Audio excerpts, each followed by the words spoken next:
आज हम डिस्कस करेंगे ग्राफ थ्योरी। कोई स्टूडेंट है जो लास्ट क्लास में अटेंड किए थे कल ऑफलाइन क्लास? कितना स्टूडेंट है? Yes sir. ठीक है।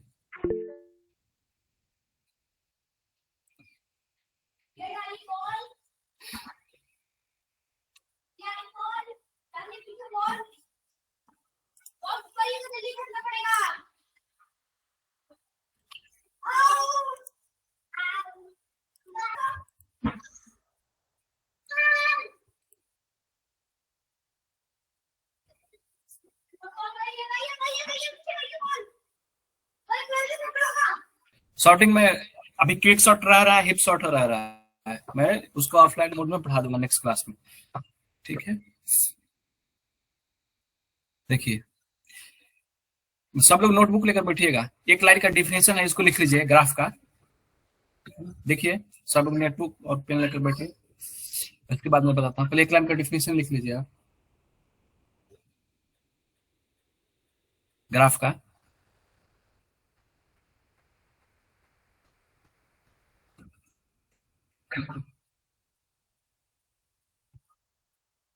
लिखिए, graph is a collection of, just एक वन लाइन का है और एक एग्जांपल बताऊंगा, फिर उसके बाद में स्क्रीन जो शेयर है उसको मैं डिस्कस करूंगा।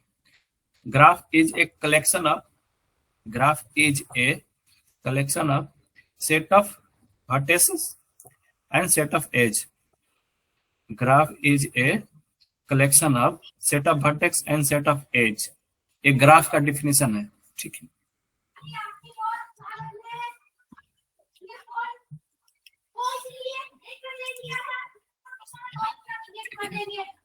जैसे हम एक कोई ग्राफ ले ले, मान लो, देखो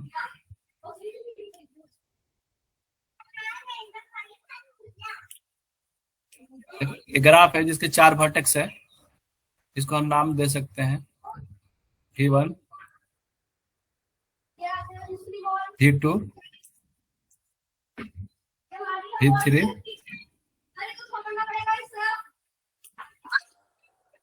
V4, ठीक है। और एज है, ठीक है ना, एज 1,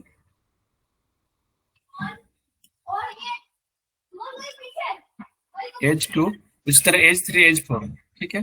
दिख रहा है क्लास? हेलो, यस ठीक है। सर, दिख रहा है। तो ये क्या होता है? दिस इज द ग्राफ, ठीक है ना, दिस इज द ग्राफ।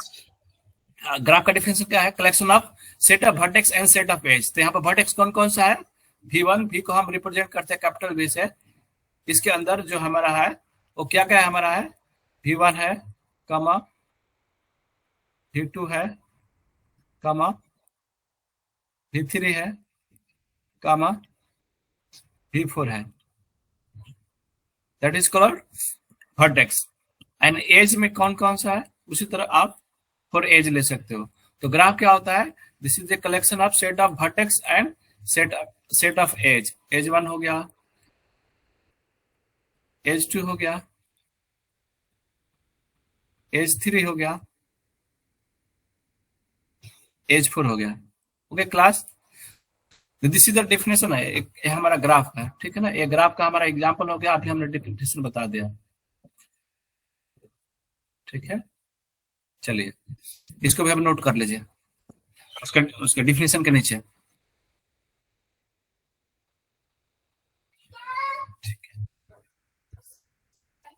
आया समझ में? अब यस अब लिख लीजिए टाइप ऑफ ग्राफ्स। बहुत सारे टाइप के ग्राफ्स होते हैं, लिख लीजिए। पहला टाइप्स में कनेक्टेड ग्राफ। पहला में नाम लिख लीजिए, मैं समझा दूंगा। पहला में कनेक्टेड ग्राफ,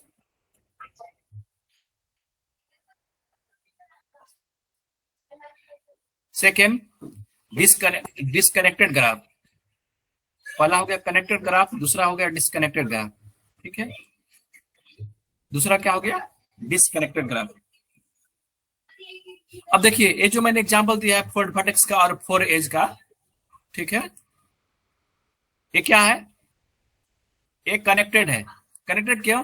कि जितना भी वर्टेक्स है सारे वर्टेक्स आपस में कनेक्टेड है। This is called connected graph. और एक हम और वर्टेक्स यहाँ पर ले लें V5, V5 हम एक और वर्टेक्स यहाँ पर ले लिया, ठीक है। तो this is also a graph, this is graph of 5 vertex, but this is the disconnected graph. तो दिस डिसकनेक्टेड ग्राफ के आगे एग्जांपल ले लीजिए, ठीक है। This is also a graph but have a 5 vertex V1, V2, V3, V4 और V5, and this is the disconnected. देखो V5 जो है डिसकनेक्टेड है, मतलब कनेक्ट नहीं है बाकी से, तो this is called disconnected graph. आया समझ में? हाँ सर। ठीक है, तो एग्जाम्पल नोट कर लीजिए डिसकनेक्टेड में, ठीक है। उसके बाद फर्दर लिखिए नेक्स्ट में, थर्ड में, डायरेक्टेड ग्राफ, अनडायरेक्टेड ग्राफ, ठीक है ना।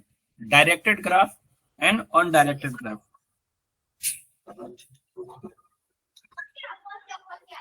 लिख लिया? तो उसके आगे एग्जाम्पल लिखिए। डायरेक्टेड ग्राफ में क्या होगा, डायरेक्शन गिवन रहेगा, ठीक है ना। अनडायरेक्टेड में क्या होगा, ग्राफ डायरेक्शन नहीं दिया रहेगा। जैसे देखो ये अनडायरेक्टेड ग्राफ है, लेकिन इसमें हम अगर डायरेक्शन दे दें, देखिए एक डायरेक्शन दे दिया हमने अगर डायरेक्शन दे दो तो ये एक डायरेक्टेड ग्राफ बन जाएगा। आ रहा है समझ में? तो अब ये डायरेक्टेड ग्राफ बन गया है 4 वर्टेक्स का, ठीक है ना। डायरेक्शन जब गिवन हो गया, that is called directed graph. और रियल लाइफ में दोनों ग्राफ का एप्लीकेशन है। डायरेक्टेड ग्राफ का भी एप्लीकेशन बहुत ज्यादा है रियल लाइफ में, और अनडायरेक्टेड, मतलब graph theory is one of the most practical implemented concept, ठीक है ना, of the computer science. Computer science का one of the practical implementation subject topic है ग्राफ थ्योरी, ठीक है ना। ग्राफ थ्योरी का एप्लीकेशन रियल लाइफ में बहुत ज्यादा है, ठीक है। आया समझ में? Directed graph, undirected graph. Sir. Yes sir. ठीक है। अब आपको जो क्वेश्चन आएगा, डायरेक्ट एक क्वेश्चन आएगा कि how to represent the graph in memory. अगर कोई ग्राफ दिया है तो इसको मेमोरी में आप कैसे रिप्रेजेंट करेंगे। फिगर में तो आप रिप्रेजेंट कर नहीं सकते हर जगह, क्योंकि उसको प्रोसेस करना होता है। तो पहले ग्राफ को आप मेमोरी में रिप्रेजेंट करेंगे, देन उसको प्रोसेस करेंगे। तो अब मैं आपको दिखा रहा हूं, यहाँ पर देखिए, ये दिख रहा है क्लास हेडिंग, रेड में हेडिंग पढ़ के बताया कोई क्या लिखा हो।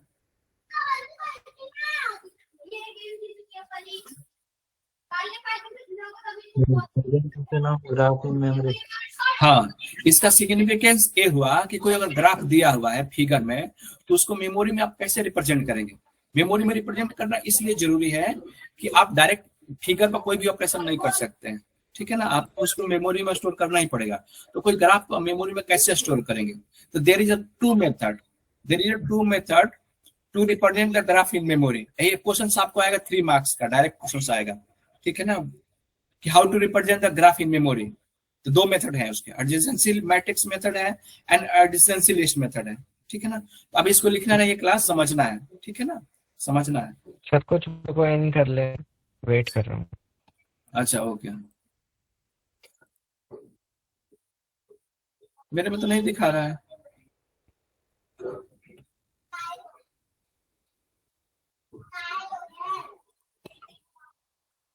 यहाँ तो आ तो जाता है, टोटल 13 बच्चे ज्वाइन किए, आ जाता है उनका यहाँ पर। उनको बोलिए एक बार, मैं एक्टिव हूँ, उनको बोलिए दोबारा ट्राई करने के लिए।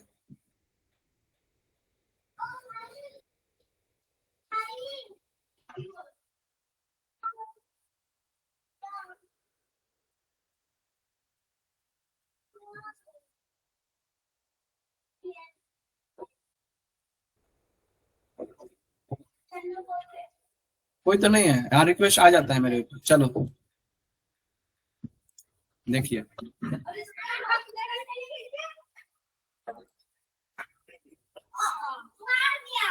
तो क्या नाम है, how to representation of graph in memory. There is 2 method, the adjacency matrix and adjacency list, ठीक है ना। अर्जेंसी मैट्रिक्स है वो डेंस ग्राफ के लिए यूज होता है, एंड अर्जेंसी लिस्ट है वो स्पार्स ग्राफ के लिए यूज होता है, ठीक है ना। अब एक एग्जांपल देखते हैं नीचे, देखिए, देखो एक ग्राफ दिख रहा है क्लास, यस हाँ सर। सर। देखो V1 V2 V3 V4 there is a 4 vertex and edge कितना है 1 2 3 4 एंड 5 एज, ठीक है ना। There is a 4 vertex and 5 edge, there is a graph. अब हम इस ग्राफ को देखेंगे कि हम मेमोरी में इसको कैसे रिप्रेजेंट करेंगे। तो there is a two method, पहला है adjacency matrix and second is adjacency list, ठीक है ना। तो हम फर्स्ट इसको देखते हैं अर्जेंसी लिस्ट में कैसे रिप्रेजेंट करते हैं, ठीक है ना। ये सब पढ़ोगे तो समझ, अभी अभी हम स्क्रीनशॉट लेने का टाइम दूंगा आपको, पहले समझ लो। देखो यहाँ पर एक मैट्रिक्स बनाया है, तो सबसे पहले क्या करोगे, ऊपर नाम है ना एडजेंसी मैट्रिक्स।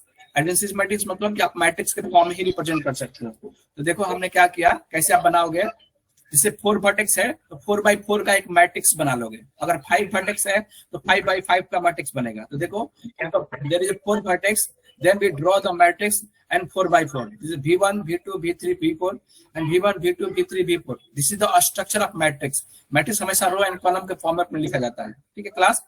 अब देखिए इसके अंदर आपको वैल्यू फिल करना है 0 1। वो कैसे फिल करेंगे, बस कंसंट्रेट होकर सुन लीजिए आप, आपको ये याद हो जाएगा। 4 नंबर के क्वेश्चन 3 नंबर के क्वेश्चन से आएगा पक्का एग्जाम में, ठीक है। अब देखिए, जब देखिए यहां से इधर से आप, this is the row and this is the column, तो पहले रो को सिलेक्ट करेंगे। देखिए दिस इज द V1। अब V1 को देखिए कि V1 से डायरेक्ट कनेक्टेड है कि नहीं है। यहाँ पर आप ग्राफ में देखिए V1 से डायरेक्ट कनेक्टेड है, नहीं है। जब V1 पर सेल्फ लूप होता है तो उसको हम बोलते हैं कि V1 से डायरेक्ट कनेक्टेड होगा। जैसे मैं पेंट में दिखा रहा हूं, जैसे देखो ये V4 है। अगर V4 पर हम एक लूप बना दे, ऐसा एक लूप बना दे, तो हम कहेंगे कि V4 जो है V4 से कनेक्टेड है, ठीक है ना। अदरवाइज जब सेल्फ लूप नहीं है तो हम V1 से कनेक्टेड नहीं होगा। तो देखिए V1 से कनेक्टेड नहीं है तो वहां पर हम 0 पुट करेंगे। और सेकंड देखिए V1 V2 से कनेक्टेड है कि नहीं है, direct connected. Hello, V1 is connected to V2 directly. तो देखो यहां से V1 लिया, इधर से V2 लिया, तो वहां क्या पुट कर दिया 1, ठीक है ना। तो जो जिससे कनेक्टेड होगा वहां पर हम 1 पुट करेंगे, और जब कनेक्टिविटी नहीं होगा तो वहां पर 0 पुट करेंगे। उसी तरह देखिए V1 V3 से कनेक्टेड है V1 V3 से कनेक्टेड है। देखिए इधर से V1, इधर से V3, उस वाले पोजीशन क्या पुट किया है हमने, 1 पुट किया है। उसी तरह आप चेक करिए कि V1 जो है V4 से कनेक्टेड है डायरेक्ट। देखिए दिस इज द V1, अब V4 से डायरेक्टेड एज है, ठीक है ना, डायरेक्टेड एज है, तो हम वहां पर क्या पुट करेंगे 1, ठीक है ना। तो V1 किसके से कनेक्टेड है उसको हमने एक रो में लिख लिया। फिर अब हम चेक करेंगे V2, यहाँ पर देखो V2 कर्सर जो है V2 के पास है। अब चेक करोगे कि V2 V1 से कनेक्टेड है कि नहीं है। देन V2 V2 से चेक करेंगे, देन V2 V3 से चेक करेंगे, देन V2 V4 से चेक करेंगे। तो now check first V2 with V1। तो देखो this is the V2 is connected to V1 और नॉट, यस और नो बताओगे। Yes sir. हाँ, V2 V1 से कनेक्टेड है। तो देखो this is the V2 and this is the V1। तो देखो वहां पर हमने क्या पुट किया है 1, ठीक है ना। उसी तरह V2 से कनेक्टेड है, नहीं कनेक्टेड है, 0, सेल्फ लूप नहीं है, ठीक है ना। नाउ V2 V3 से कनेक्टेड है क्या, देखो V2 V3 से डायरेक्ट कनेक्टेड है कि नहीं है, बताओ। नहीं है सर। नहीं है ना, तो वहां पर क्या पुट होगा 0। तो देखो this is the V2 and this is V3, वहां पर क्या पुट हो रहा है कर्सर पर 0। आया समझ में आपको क्लास? Yes sir. ठीक है, ठीक है। ये है हमारा मैट्रिक्स रिप्रेजेंटेशन, मतलब एडजेंसी मैट्रिक्स के फॉर्म में हम ऐसे लिखते हैं। और ये डेंस ग्राफ के लिए यूज होता है, ठीक है ना। डेंस ग्राफ मतलब जहां पर नंबर ऑफ, V4 तो V4 से कनेक्ट नहीं है, लेकिन आपने 1 लिख रखा है। हाँ जिसने भी बताया वो सही बताया है। तो यहाँ पर आप क्या करोगे, जब आप लिखोगे तो वहां पर आपको क्या करना है, 0 कर देना है, ठीक है क्लास। Hello, okay sir. ठीक है। अब देखो यहाँ पर मेमोरी लिखा गया है, स्पेस कैपेसिटी लिखा गया है। तो बताओ मैट्रिक्स के केस में हमेशा आपका स्पेस कैपेसिटी कितना होगा, n²। क्यों, अगर n नंबर ऑफ वर्टेक्स होगा तो n/n का आपको मैट्रिक्स लेना पड़ेगा ना। Yes sir. हाँ सर। स्पेस कैपेसिटी आपका यहाँ होता है।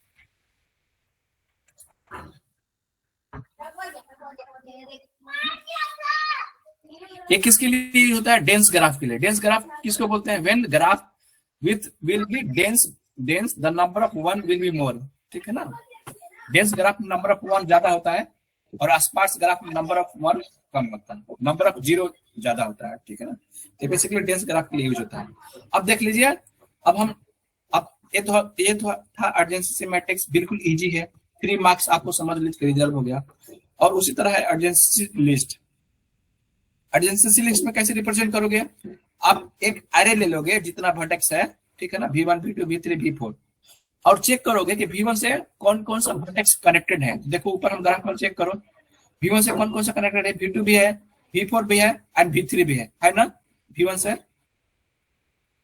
तो नीचे देखो V1 वाले पॉइंटर से अब जो भी वर्टेक्स कनेक्टेड है उसको एक लिस्ट में कनेक्ट कर दोगे। देखो पहले V2 कनेक्टेड है, V3 भी कनेक्टेड है एंड V4 भी कनेक्टेड है।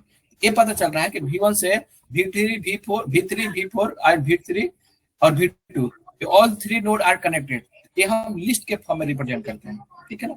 उसी तरह चेक करो कि V2 से कौन कौन सा कनेक्टेड है। देखो V2 से V1 कनेक्टेड है एंड V4 कनेक्टेड है, तो बस लिख दीजिए V2 वाला पॉइंटर में V1 को कनेक्ट कर दीजिए, फिर V1 से अब V4 से कनेक्ट कर दीजिए। इससे ये पता चलता है इस लिस्ट से कि V2 से जो वर्टेक्स कनेक्टेड है that is V1 and that is V4। उसी तरह V4 and V3 and V4 है। इजी है ना, आया समझ में इसको। अर्जेंसी लिस्ट, हाँ सर। हाँ इसको लिस्ट है क्योंकि ये लिंक लिस्ट के फॉर्म में रिप्रेजेंट होता है, ठीक है ना, इसलिए इसको हम लिस्ट बोल रहे हैं, ठीक है ना। और मैट्रिक्स का फॉर्म है इसलिए हम उसको मैट्रिक्स बोल रहे हैं। तो पहले आप यहाँ तक वो ले लीजिए स्क्रीनशॉट या फोटो क्लिक कर लीजिए, आप लिख लीजिएगा इसको नोटबुक पर।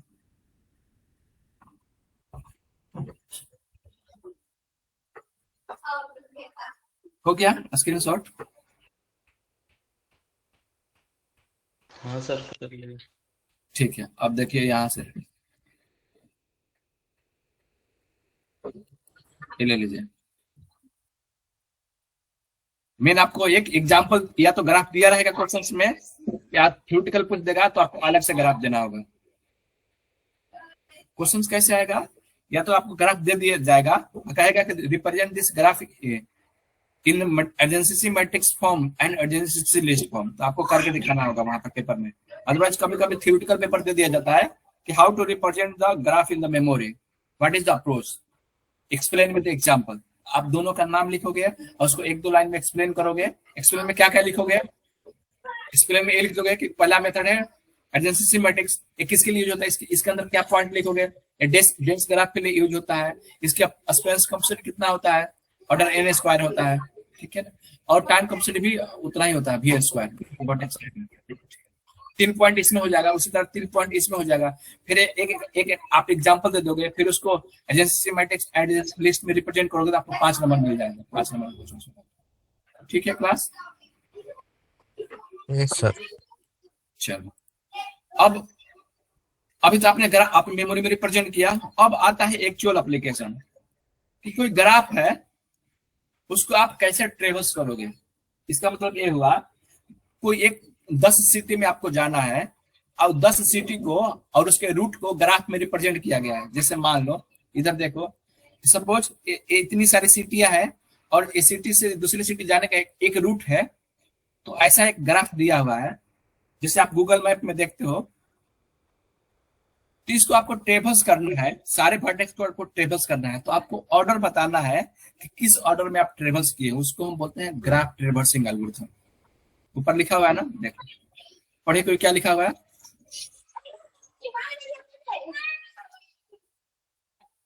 ग्राफ ट्रेवर्सिंग एल्गोरिथम, ठीक है। इसके मेनली 3 मेथड हैं। पहला है BFS, second one is DFS and third one is topological sorting. बस most of the case just use BFS and DFS। तो आपको जो एग्जाम आएगा ना उसमें दोनों आएगा, BFS DFS, ठीक है ना। एक 5 मार्क्स का क्वेश्चन आपको आएगा, ग्राफ ट्रेवर्सिंग टेक्निक या ग्राफ ट्रेवर्सिंग एल्गोरिथम, ठीक है क्लास? Yes sir. चलो तो यहाँ से आपको 5 नंबर के या कभी कभी 10 मार्क्स का क्वेश्चन आ जाता है, ठीक है ना। ये फिक्स है, एक तो आएगा ही आएगा आपको। अगर दोनों दे दिया तो कम से कम 10 मार्क्स प्राप्त हो जाएगा मतलब, ठीक है। अब देखिए पहला हम मेथड ले रहे हैं BFS। क्वेश्चन समझ में आ गया सबको। ग्राफ ट्रेवर्सिंग का मतलब इस एक ग्राफ दिया हुआ है तो बताना है आपके किस ऑर्डर में ट्रेवर्सल की है। सपोज आप V1 से स्टार्ट कर रहे हैं, तब V1 से पहले आप V2 पर जा सकते हैं, V1 से पहले V3 पे जा सकते हैं, फिर V3 से आप V6 पे जा सकते हैं, V7 पे जा सकते हैं, V4 पे जा सकते हैं। तो यही बताना है कि आप किस ऑर्डर में गए हैं। जैसे मान लो कि V1 से V2 पे गए, फिर V3 पे गए, फिर V6 पे गए, V7 पे गए, V8 पे गए, V4 पे गए, फिर V5 पे गए। तो यही ऑर्डर बताना है, ठीक है। तो चलिए हम डायरेक्ट इस एग्जाम्पल पर आते हैं। पहला मेथड यूज करते हैं बीएफएस। बीएफएस के आगे लिखा हुआ है क्या, लेबल बाय लेबल। मतलब मान लो कि V1 से स्टार्ट कर रहे हो तो पहले V1 एक्सेस होगा, फिर V2, V3, V4 ट्रेवर्स होगा, second level, and this is the third level, and this is the fourth level. मतलब अगर V1 से स्टार्ट करते हो तो पहले V1 भी ट्रेवर्स होगा, देन सेकेंड लेवल पर जाओगे, उसके बाद V2, then V3, then V4 ट्रेवर्स होगा, उसके बाद थर्ड लेवल पर आओगे तो V5, V6, V7 ट्रेवर्स होगा, उसके बाद V8 होगा, ठीक है ना। लेवल बाय लेवल होता है। और उसकी टाइम कंप्लीट होगा V प्लस ए, V मतलब वर्टेक्स और E plus edge. First line clear है। बीएफएस, बीएफएस का फुल फॉर्म होता है ब्रेथ फर्स्ट सर्च, लिखा होगा कहीं पर देखते हैं, ब्रेथ फर्स्ट सर्च, ठीक है ना। समझाएं इसको एल्गोरिथम को क्लास। हाँ सर बताओ। चलिए ठीक है। अब डायरेक्ट मैं एग्जांपल समझाता है, तो थ्योरेटिकल है, इसको आप ले लिए स्क्रीनशॉट और मैं बता दूंगा। पहले एक ग्राफ बनाइए आप, क्योंकि बिना ग्राफ आप तो नहीं होगा। ऊपर हेडिंग दे दीजिए बीएफएस, अब बस एक ग्राफ बना लीजिए। जैसा है ग्राफ बनाया हुआ है ऐसा ही बनाइएगा थोड़ा अच्छा से। और उसके नीचे मैं आपको स्टेप लिखवाऊंगा, ठीक है ना, कि पहला स्टेप में कौन सा वर्टेक्स ट्रेवल्स किया, दूसरा स्टेप में कौन सा किया। आप एक बनाइए, ऊपर बीएफएस लिख लीजिए और ए ग्राफ बनाइए एज इट इज, जैसे दिया हुआ वैसा ही बनाइए।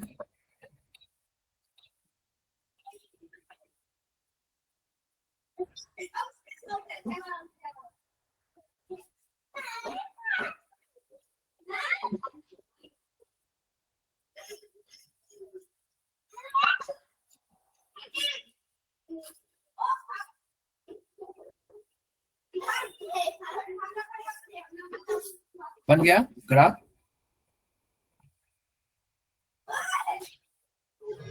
हाँ सर। चलिए अब ग्राफ के नीचे मैं स्टेप बताऊंगा, उस स्टेप को फॉलो करना है। चलिए आप उस स्टेप के नीचे एक ऐसा लिखिए, पहले समझ लीजिए फिर आप लिखिएगा। पहले समझ लीजिए, एक आप एरे बनाएंगे, जितना वर्टेक्स है उतनी साइज का एक एरे बनाएंगे, ठीक है ना। कोई अभी बनाएगा नहीं, आप समझिए, समझ लेंगे तो आप, मैं टाइम दूंगा आपको बनाने के लिए। पहले आप जितना वर्टेक्स है उतने साइज का आप एक एरे बना लेंगे।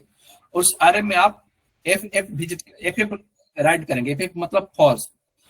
एक किस लिए कर रहे हैं, क्योंकि जिस जिस वर्टेक्स को आप ट्रेवर्स करते जाएंगे उसके जगह प्रूव मार्क करते जाएंगे, ताकि आपको आइडिया लगे कि हम इस वर्टेक्स को ट्रेवर्स कर चुके हैं, ताकि दोबारा ट्रेवर्स ना करना पड़े। ठीक है क्लास, ठीक है। Yes sir. चलिए अब बना, सपोज आपने बना लिया है, लेकिन आपने बनाया नहीं है, लेकिन मैं सपोज कर रहा हूँ कि आपने बना लिया है। पहला स्टेप, अब यहां से आपका एल्गोरिथम स्टार्ट हो रहा है। First insert V1 into Q, मतलब इससे ये हुआ कि सपोज आप स्टार्ट कर रहे हैं V1 से, आप कहीं से भी स्टार्ट कर सकते हो, लेकिन मैं इस एग्जांपल में कहां से स्टार्ट कर रहा हूं, V1 से। It is clear. चलिए तो पहला स्टेप में क्या है, देखिए first insert V1 into Q, मतलब इससे पता चल रहा है कि हम V1 से स्टार्ट कर रहे हैं। तो पहला स्टेप में आप ए लिखेंगे। अब एक Q लेंगे, ठीक है ना। हम क्या करते हैं, बीएफएस में Q डाटा स्ट्रक्चर यूज होता है। आपने डीएस पढ़ा है क्या, data structure? Sir data structure आपने पढ़ लिया है, डाटा स्ट्रक्चर? Yes sir. ठीक है, तो डाटा स्ट्रक्चर में आपने पढ़ा होगा स्टैक, क्यू, लिंक लिस्ट, पढ़ा है ना? यस सर, सब पढ़ा। हाँ, तो जो बीएफएस एल्गोरिथम है वो अपनी प्रोसेसिंग के लिए, अपने एल्गोरिथम को प्रोसेस करने के लिए, डाटा को स्टोर करने के लिए जिस डाटा स्ट्रक्चर का यूज करता है, दैट इज कॉल्ड क्यू, मतलब वो क्यू प्रॉपर्टी को यूज करता है। आ रहा है समझ में? तो क्या करोगे, आपने क्यू ले लिया है, अब V1 को इंसर्ट V1 इनटू क्यू। तो पहला स्टेप समझ में आ रहा है कि हमने V1 को क्यू में क्यों इंसर्ट किया, क्योंकि हम V1 से स्टार्ट करना चाह रहे हैं। आप कहीं से भी स्टार्ट कर सकते हैं। पहला स्टेप क्लियर है यहां तक, insert into V1 into Q. Hello, हाँ सर। ठीक है, अब उसके बाद जो मैं बोलूंगा ना, वो जो चीज यहाँ लिखा है उसको ध्यान से बस सुनना है। अब पहला काम क्या कर दिए, इंसर्ट कर दिए। अब क्या करेंगे, देन देखो यहाँ पर लिखा है देन डिलीट द V1। आपने अभी इंसर्ट किया है, देन आप डिलीट करोगे V1 को। तो दूसरा इसी स्टेप में पहला काम आपने किया है कि V1 को इंसर्ट कर दिया। दूसरा ऑपरेशन क्या परफॉर्म करोगे, delete the V1 and mark true for V1 in visiting अरे। तीसरा काम क्या करना है, दूसरा काम करना है, डिलीट कर देना है यहाँ से, ठीक है ना। उसके बाद आपको क्या करना है, mark true V1 into visiting अरे। तो इस विजिटिंग अरे में क्या करना है, इसको ट्रू मार्क करना है। थर्ड स्टेप क्लियर है, मतलब पहला स्टेप के अंदर थर्ड ऑपरेशन। हाँ सर। ठीक है, देन उसी के अंदर पहला स्टेप के अंदर चौथा operation, insert all the adjacent vertex of V1 into Q in any order. Adjacent vertex का मतलब ये होता है क्लास कि जो उसके डायरेक्ट कनेक्टेड है, मतलब नेबर को हम बोलते हैं एडजेसेंट वर्टेक्स, ठीक है ना। तो पहला स्टेप क्या करना है कि आपको V1 को इंसर्ट करना है। दूसरा स्टेप क्या करना है, V1 को डिलीट करना है। तीसरा स्टेप क्या करना है कि जिसको आप डिलीट करोगे उसको विजिटिंग अरे में ट्रू मार्क करना है। थर्ड ऑपरेशन क्या परफॉर्म करोगे, insert all the adjacent vertex of V1 into Q in any order. मतलब अब देख लो, V1 का पहले एडजेसेंट वर्टेक्स बताओ कौन कौन सा है, देखकर बताओ। जो डायरेक्ट कनेक्टेड है उसको वो एडजेसेंट वर्टेक्स होता है। बताओ V1 का एडजेसेंट वर्टेक्स कौन कौन सा है, ग्राफ को V2 V4 V2 V2 V3 V4। हाँ डेफिनेटली, देखो V1 से V2 भी डायरेक्ट कनेक्टेड है, V3 भी डायरेक्ट कनेक्टेड है, V4 भी डायरेक्ट कनेक्टेड है। तो V1 का जो 3 एडजेसेंट वर्टेक्स है, एडजेसेंट वर्टेक्स बोलो या नेबर वर्टेक्स बोलो, ठीक है। तो कह रहा है कि जब V1 को आप डिलीट करोगे तो इसके एडजेसेंट वर्टेक्स को आपको क्यू में पुट करना पड़ेगा। अब कह रहा है कि एनी ऑर्डर में, एनी ऑर्डर का मतलब कि पहले V1 को भी पुट कर सकते हो, फिर V2 V3 V4 या V4 V3 V2 या V3 V2 V4, any order में पुट कर सकते हो। आ रहा है समझ में क्लास, एनी ऑर्डर का मतलब adjacent vertex V1 into Q in any order, लिखा हुआ है ना क्लास, एनी ऑर्डर। हेलो, हाँ सर। यस ठीक है, सर। ठीक है। तो सपोज आपने V1 को डिलीट कर दिया है, यहाँ पर आपने 2 मार्क कर दिया है, आपने इसके एडजेसेंट वर्टेक्स को इंसर्ट भी कर दिया है इस ऑर्डर में, V2 V3 V4 ऑर्डर में। तो क्या आपके क्यू में अब V2 V3 V4 नहीं दिखेगा, आप V1 तो डिलीट हो गया, तो आपको क्यू में क्या दिखेगा, यही दिखेगा ना जो एलिमेंट हम अभी कर्सर के पास है क्लास। हेलो, यस ठीक है, ठीक है। अब सेम स्टेप आपको हर बार रिपीट करना है, लेकिन उसमें चेंज क्या है कि पहला स्टेप में तो था कि आपको इंसर्ट भी करना था, अब सेकंड स्टेप में आपको इंसर्ट नहीं करना है क्योंकि ऑलरेडी क्यू में वैल्यू इंसर्टेड है, ठीक है ना। तो now delete the V2 and mark true in visiting order of V2। तो V2 को आप डिलीट करोगे और इसकी मार्क करोगे विजिटिंग ऑर्डर में, and then add all the adjacent vertex of V2 into Q।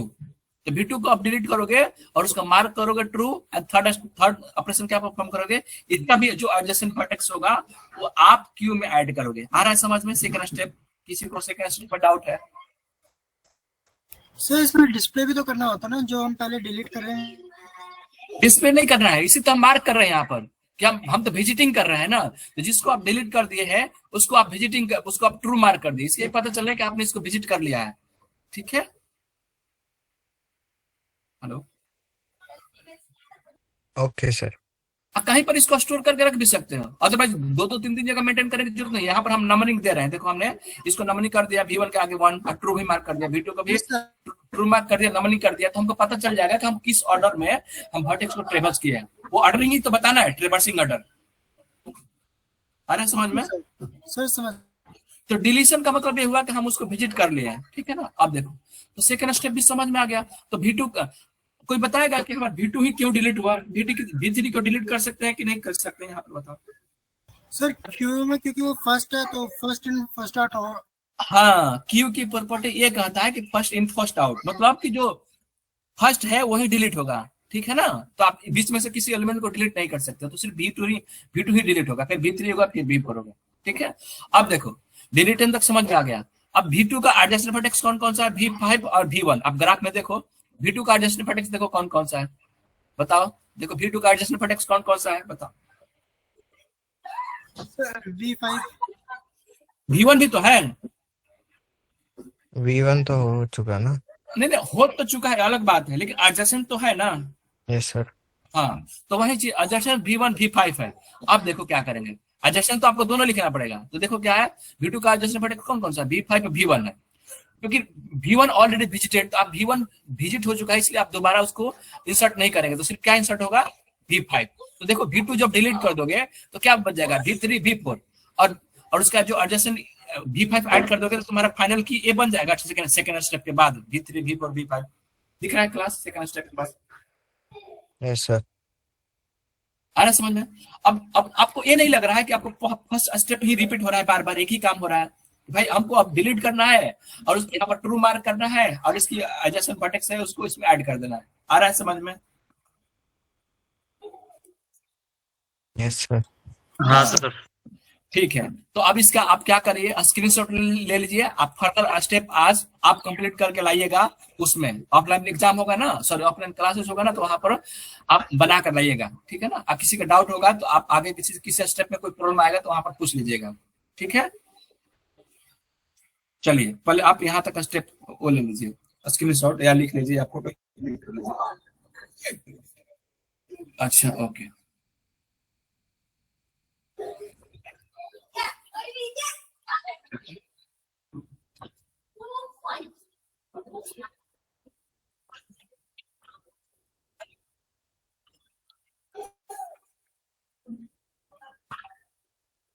हो गया क्लास?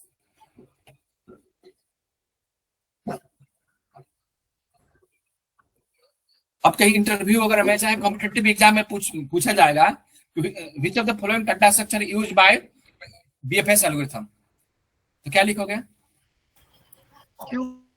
क्यू। ठीक है ना? ये सब आते हैं कॉम्पिटिटिव एग्जाम में, आते हैं, चाहे कहीं इंटरव्यू वगैरह में जाते हो तो टीचर लोग पूछते हैं आपको एल्गोरिथम के प्रॉपर्टी चेक करने के लिए, आपको एल्गोरिथम आता है कि नहीं आता है। ठीक है ना? तो इससे पता चल जाता है कि अगर आप बता पा रहे हैं कि क्यू यूज होता है तो कंफर्म है कि आपको बीएफएस आता है। ठीक है, चलिए आगे का स्टेप ये है, थर्ड स्टेप भी ऐसा ही है मतलब। ठीक है ना? ये कब तक करना है, जब तक सारे यहाँ पर विजिटिंग अरे मार्क ना हो जाए। ठीक है ना? तब खत्म हो जाएगा आपका स्टेप। और फिर जिस ऑर्डर में यहाँ पर सीक्वेंस ऑर्डर लिखते जाना है, और जिस ऑर्डर में जो वर्टेक्स विजिट हुआ है फिर लास्ट में वो विजिटिंग ऑर्डर दिखाना होगा, V1, V2, V3, जो कुछ भी आपका विजिटिंग ऑर्डर आएगा वही आपका फाइनल आउटपुट होगा। Is it clear class? Yes sir, clear. हाँ, इसका भी ले लीजिए स्क्रीनशॉट।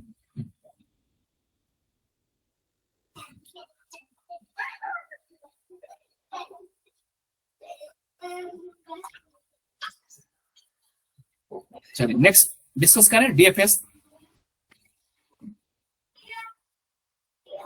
हाँ, अभी इसका प्रीवियस पे ले लीजिए। चलिए यहाँ इसका भी आप स्क्रीनशॉट ले लीजिए। पहले आधे का ले लीजिए यहाँ तक। इसको खुद से नोट्स बना के करिएगा आप लोग अपना, इसलिए मैंने एक नोटबुक आपको करवाया है कि आप नोटबुक में उसको सेल्फ नोट्स बना के करिएगा।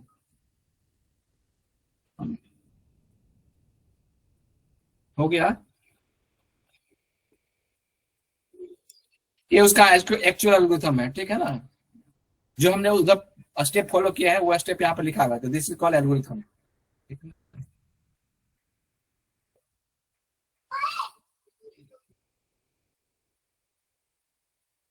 हो गया?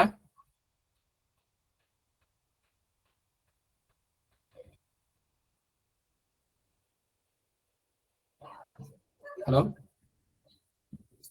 हेलो, देखो ये एल्गोरिथम है जो हम वहां परफॉर्म कर रहे हैं, वही चीज यहाँ पर लिखा हुआ है, insert the V into Q। यही कर रहे हैं ना, while Q is not empty. और उसके बाद क्या कर रहे हो आप, डिलीट कर रहे हो, क्या, DQ।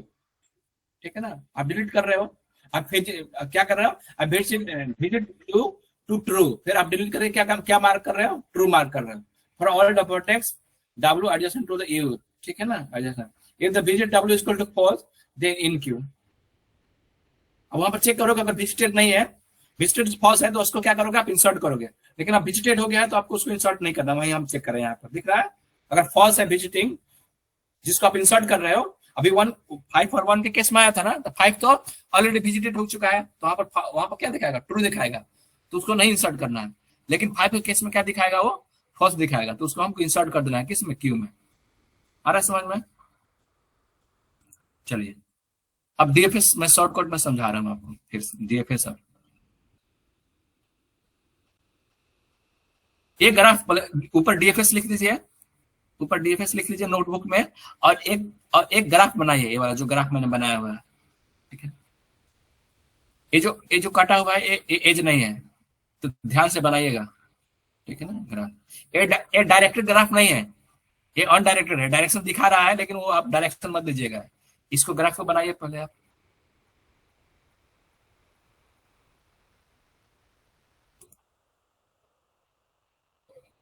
बन जाएगा तो बताइएगा।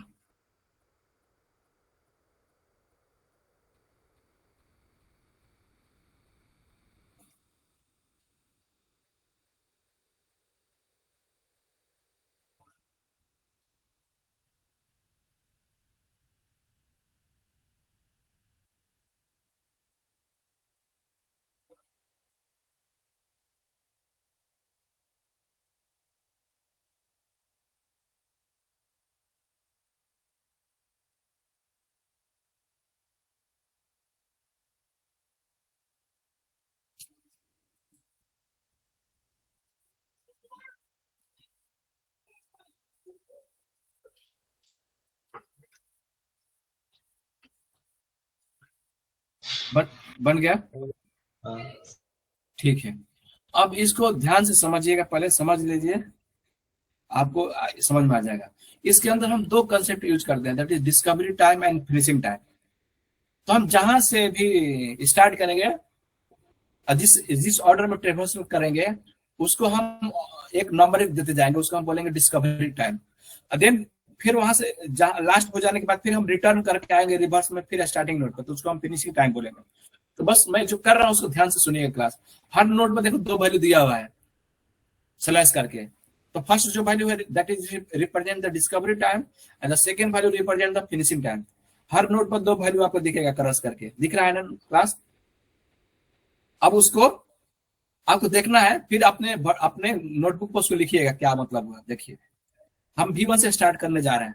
V1 से हम किस पर गए, V4 पर। हम V1 से V2 पर भी जा सकते थे, लेकिन आप किसी एक ही डायरेक्शन में जाओगे, तो इसको हम बोलते हैं डेप्थ फर्स्ट सर्च। एक किसी एक डेप्थ पर जाएगा, ठीक है ना, किसी एक डेप्थ लेवल पर जाएगा, ठीक है ना। यहाँ पर क्या लिखा गया है, यूज स्टैक। इसमें हम स्टैक डाटा स्ट्रक्चर यूज करते हैं, क्योंकि मैं ये शॉर्टकट में बनाया हूँ, इसलिए आपको समझ में नहीं आएगा कि यहाँ स्टैक कैसे यूज हो रहा है। लेकिन इसको जब बहुत लॉन्ग प्रोसेस है, ठीक है ना, तो वहां पर लॉन्ग प्रोसेस का हम करते हैं, तो वहां पर हमको स्टैक की प्रॉपर्टी पता चल जाता है, ठीक है। चलिए हम V1 से स्टार्ट कर रहे हैं, उसके बाद किस पर गए हम, V4 पर। तो V1 का हमारा डिस्कवरी टाइम क्या है, 0 है। 0 दिख रहा है class, 0। 0 is a discovery time of V1। Now हम V1 से किसको विजिट कर रहे हैं, V4 को विजिट कर रहे हैं। तो देखो V4 का डिस्कवरी टाइम कितना है, 1, ठीक है ना। फिर V4 से कहा जा रहे हैं हम V7 पर, तो V7 का डिस्कवरी टाइम कितना है, 2। V7 से हम किस पर जा रहे हैं, V6 पर, उसका डिस्कवरी टाइम कितना है, 3। Then V6 to V3, V3 का डिस्कवरी टाइम 4। देन V3 से V5, V2 का डिस्कवरी टाइम 5। देन V2 से V5, V5 का डिस्कवरी टाइम 6। अब यहां से आप कहा जा सकते हो, V4 पर जा सकते हो, लेकिन V4 तो विजिट हो चुका है, फिर आपको यहां से रिटर्न होना पड़ेगा। V4 से आप V3 पर, सॉरी V5 से आप V3 पर भी जा सकते हो, देखो यहाँ से, लेकिन V3 भी विजिट हो चुका है, तो फिर आप यहाँ से आपको रिटर्न होना पड़ेगा। तो अब आप इसको फिनिशिंग टाइम दोगे। तो हम V5 से फिनिशिंग दे रहे हैं, तो जो डिस्कवरी टाइम 6 था, आप फिनिशिंग करेंगे तो हम इसका 7 कर दिया। देन हम गए V2 पर, इसका 8। Then V3 9, then 10, then 11, then 12 and then 30। ये समझ में आया आपको? किसी को डाउट है तो पहले ऐसे लिखा हुआ है क्वेश्चन में? नहीं, क्वेश्चन में नहीं लिखा है, वो आपको देना है। जिस ऑर्डर में आप डिस्कवर करेंगे उस ऑर्डर में आपको डिस्कवरी टाइम देना है, और फिर जिस ऑर्डर में आप फिनिशिंग करेंगे फिर उस ऑर्डर में आपको फिनिशिंग टाइम लिखना होगा।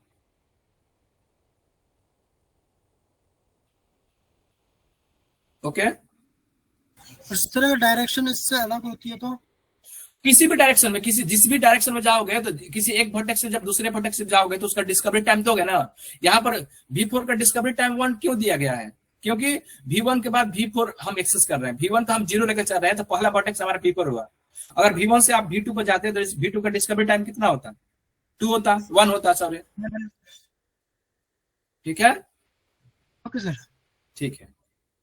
तो जिस भी ऑर्डर में आप किसी भी ऑर्डर में जा सकते हो, लेकिन आप V1 से या तो V4 पर जाओगे या V2 पर जाओगे, ठीक है ना। तो जिस डायरेक्शन में जाओगे उस डायरेक्शन में आपको, लेकिन आप V1 से V4 किए, अब V4 से आप V2 पर नहीं जा सकते थे, जैसे हम बेस फर्स्ट सर्च में कर रहे थे, ठीक है ना। या आप किसी एक डेप्थ में ही जाओगे, इसलिए इसको डेप्थ फर्स्ट सर्च नाम दिया गया। हाँ, अब इसका विजिटिंग ऑर्डर क्या होगा? जो इसका डिस्कवरी टाइम होगा ना, जिस ऑर्डर में डिस्कवर किए हैं उसी ऑर्डर में इसका विजिटिंग होगा। तो देखो ये आपका विजिटिंग ऑर्डर लिखा गया है, देखो V1, V4, V7, V6, V3, V2, V5, इसी ऑर्डर में हमने डिस्कवर किया था, तो इसलिए यही आपका विजिटिंग ऑर्डर हुआ। मतलब आपका ट्रेवर्सिंग ऑर्डर यही हुआ कि आप V1 से V4 पर गए हैं, V4 से V7 पर गए हैं, V7 से V6 पर गए हैं, V6 से आप V3 पर गए हैं, V3 से V2 पर गए हैं, V2 से V5 पर गए हैं, ठीक है ना। तो मैं ये कह रहा हूं कि आपका डिस्कवरी टाइम ही ट्रेवर्सिंग ऑर्डर है, तो फिर फिनिशिंग टाइम का क्या रोल है? फिनिशिंग टाइम का मैं रोल समझा रहा हूं, ध्यान से सुनिएगा। समझाऊं फिनिशिंग टाइम का रोल? Hello, yes sir. देखिए, जब आप डिस्कवर कर रहे थे तो यहां तक पहुंच गए, सपोज V5 तक पहुंच गए, कर्सर दिख रहा है मेरा? Yes sir. ठीक हाँ है, सर। तो फिर से मैं समझा रहा हूँ, V1 से V4 पर गए, V4 से V7 पर गए, V7 से V6 पर गए, V6 से V3 पर गए। अब अज्यूम करिए सपोज V3 पर एक और नोड था और इसका डायरेक्शन इस था, मतलब एक और नोड इधर था जो पार्शियली मार्क किया गया है ना, दिख रहा है आपको थोड़ा सा? Yes sir. तो मैं ये कह रहा हूँ कि सपोज यहाँ पर एक वर्टेक्स इधर भी होता है, लेकिन आप जाते तो किसी एक ही डायरेक्शन में, या तो V3 से आप V2 पर जाते हैं या इधर जाते हैं। आ रहा है समझ में? तो मैं अज्यूम कर रहा हूँ कि V3 से आप V2 पर गए, जा सकते हैं ना V3 से V2 पर? Hello, yes sir. हाँ, तो हम V3 से V2 पर गए, V2 से आप V5 पर गए। अब V5 पर आने के बाद आपको, अब आप यहां नहीं जा सकते, एक छूट गया है यहाँ पर विजिटिंग करना, अब यहाँ पर नहीं जा सकते हैं। क्या V5 से आप इस वर्टेक्स पर जा सकते हैं क्या, जो नया ऐड किया गया है यहाँ पर? नहीं जा सकते ना, क्योंकि V5 से अगर इसका डायरेक्ट एज होता तब तो आप इसको विजिट कर सकते थे, लेकिन यहाँ डायरेक्ट एज नहीं है, तो अब यहाँ से आप कहीं नहीं जा सकते, तो अब यहाँ से आपको फिनिशिंग टाइम देना पड़ेगा। तो जब फिनिशिंग टाइम दोगे तो फिर उसी ऑर्डर में आपको फिनिशिंग देना होगा, V5 से V2, V2 से V3। अब देखो जब V3 पर आओगे फिनिशिंग टाइम देते हुए, तो एक नया वर्टेक्स आपको मिल जाएगा यहाँ पर, ठीक है ना, जो कि विजिट नहीं हुआ है। फिर आप इसको विजिट करोगे, फिर इसको डिस्कवर करोगे, देन इसको यहाँ रिटर्न करोगे, देन रिटर्न करोगे। आ रहा है समझ में? तो फिनिशिंग टाइम से ये पता चलेगा कि कहीं वर्टेक्स से कोई दूसरा वर्टेक्स मिस हो गया है, तो रिटर्निंग में वो वर्टेक्स कवर हो जाएगा। आ रहा है समझ में? Yes sir.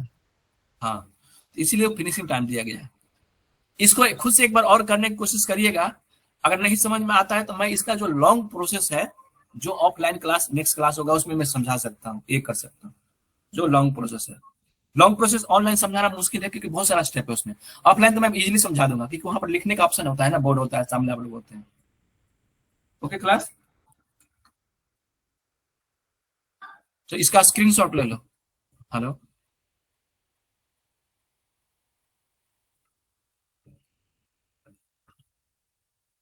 ले लिया?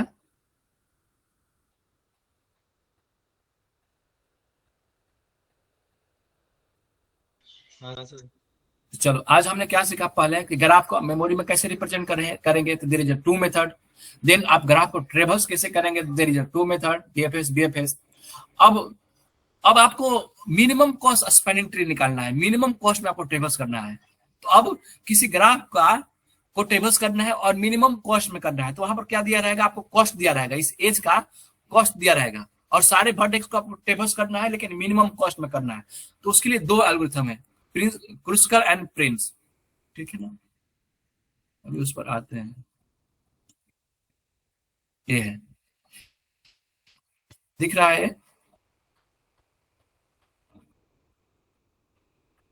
क्रुस्कर, दिख रहा है क्लास? Yes sir. ठीक है, अब हेडिंग डालो, method to find the, heading में method to find the minimum spanning tree.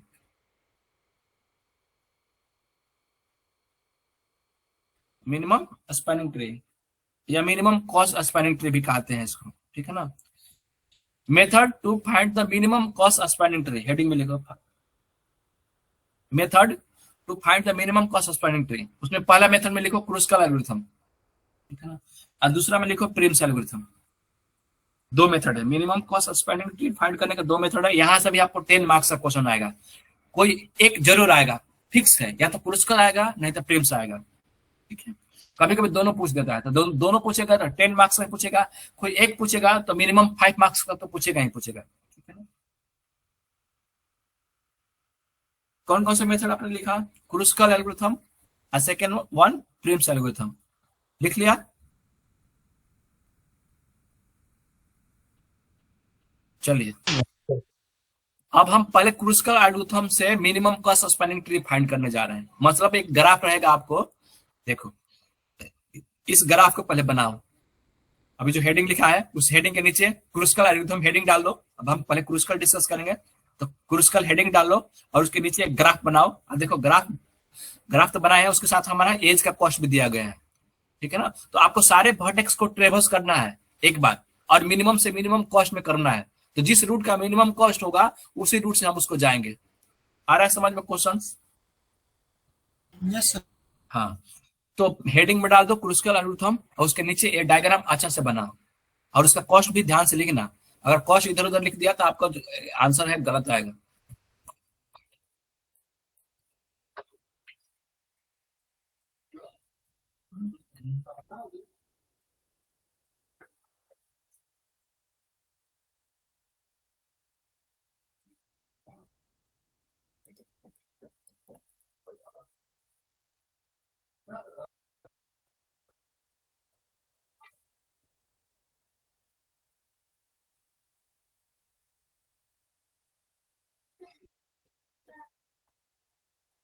Fresh graph बनाइएगा।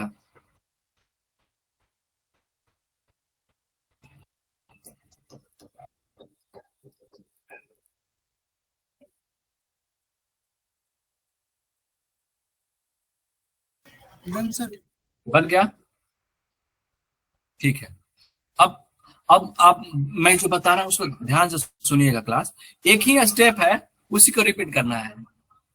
अगर एक स्टेप आपको समझ में आ गया तो पूरा ग्राफ आप बना, पूरा आप टेबल कर लोगे। देखो अब पहला स्टेप 1 लिखना है, ठीक है ना। स्टेप 1 लिखना है। अब मैं चल रहा हूँ स्टेप बाय स्टेप इसको कैसे सॉल्व करेंगे।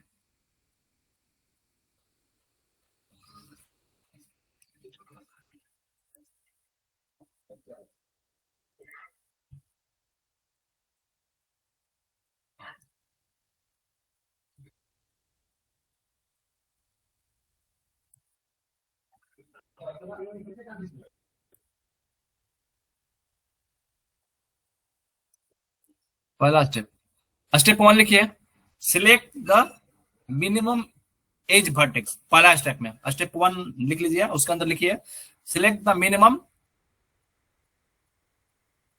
As of the graph, minimum cost of the graph. Select the minimum age cost of the graph, लिख लिया।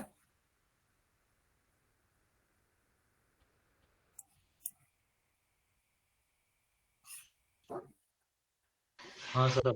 हाँ तो लिख लिया। अब इस ग्राफ में देखकर बताओ, इस ग्राफ में देखकर बताओ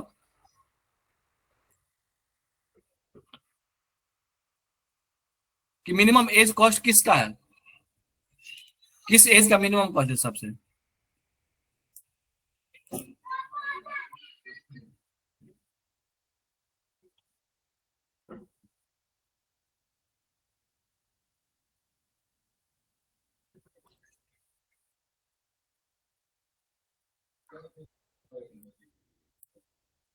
देखकर बताओ किस एज का कॉस्ट मिनिमम है,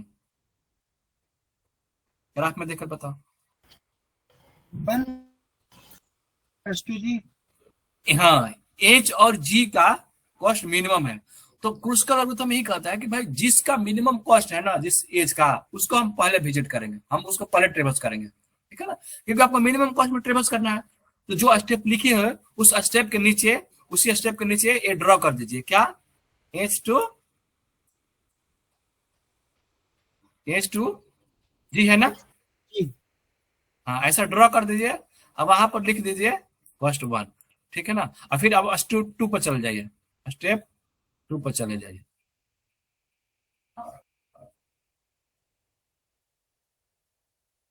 आ रहा है समझ में? सेम स्टेप रिपीट करिए।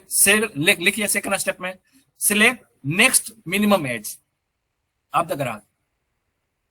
Select next minimum age of the graph, second step में लिखिए।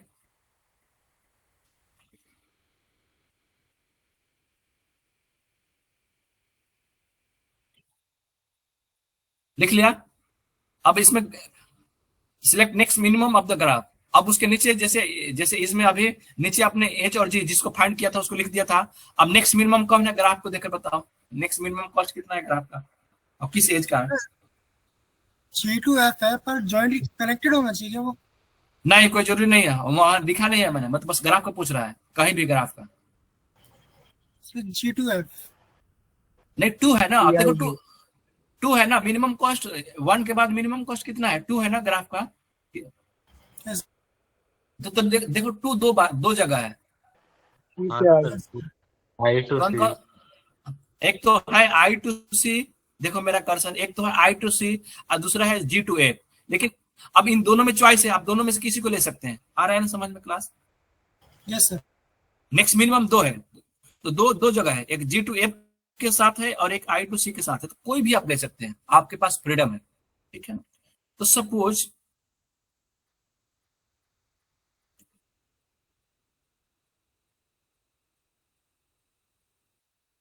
दूसरा स्टेप में हम क्या ले रहे हैं, नीचे एग्जाम्पल में लिख लीजिए जो अभी आपने लिखा था, हम आई टू सी ले रहे हैं।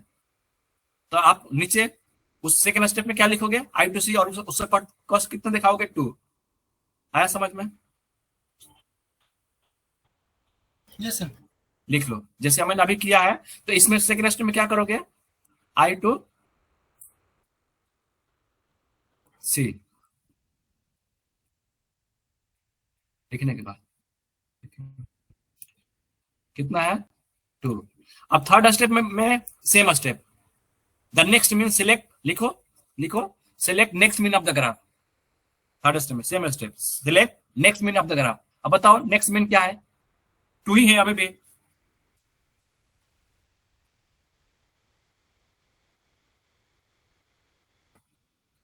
अब नेक्स्ट मीन बताओ कौन सा एज लोगे।